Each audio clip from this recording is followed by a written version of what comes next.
वृंदावन की चींटियां। एक संत वे एक बार वृंदावन गए, वहां कुछ दिन घूमे फिरे, दर्शन किए। जब वापस लौटने का मन किया तो सोचा भगवान को भोग लगाकर कुछ प्रसाद लेकर चलूं। संत ने रामदाने के कुछ लड्डू खरीदे, मंदिर गए, प्रसाद चढ़ाया और आश्रम में आकर सो गए। सुबह ट्रेन पकड़नी थी, अगले दिन ट्रेन से चले। सुबह वृंदावन से चली ट्रेन को मुगल सराय स्टेशन तक आने में शाम हो गई। संत ने सोचा अभी पटना तक जाने में 3-4 घंटे लगेंगे, भूख लग रही है। मुगल सराय में ट्रेन आधे घंटे रुकती है, चलो हाथ पैर धोकर संध्या वंदन करके कुछ पा लिया जाए।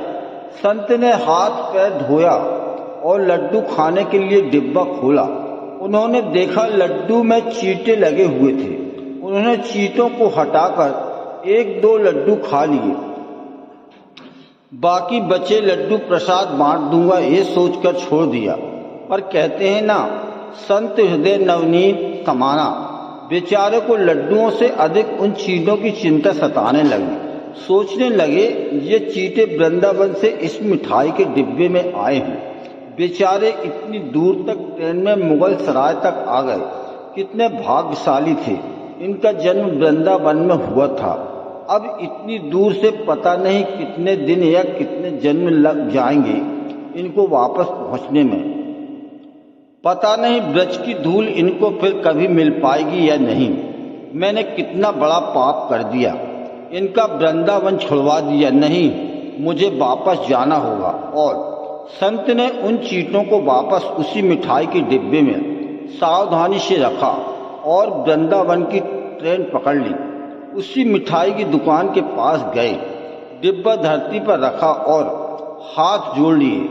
मेरे भाग्य में नहीं कि तेरे ब्रज में रह सकूं, तो मुझे कोई अधिकार भी नहीं कि जिसके भाग्य में ब्रज की धूल लिखी है उसे दूर कर सकूं। दुकानदार ने देखा तो आया, महाराज चींटे लग गए तो कोई बात नहीं, आप दूसरी मिठाई तुलवा लो। संत ने कहा, भैया मिठाई में कोई कमी नहीं थी, इन हाथों से पाप होते होते रह गया, उसी का प्रायश्चित कर रहा हूँ। दुकानदार ने जब सारी बात जानी तो उस संत के पैरों के पास बैठ गया, भावुक हो गया। इधर दुकानदार रो रहा था, उधर संत की आंखें गीली हो रही थी।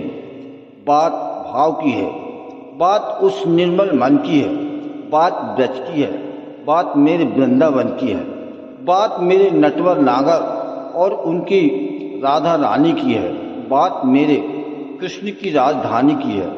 बूझो तो बहुत कुछ, नहीं तो बस पागलपन है, बस एक कहानी। घर से जब भी बाहर जाएं तो घर में विराजमान अपने प्रभु से जरूर मिलकर जाएं, और जब लौटकर आएं तो उनसे जरूर मिलें, क्योंकि उनको भी आपके घर लौटने का इंतजार रहता है।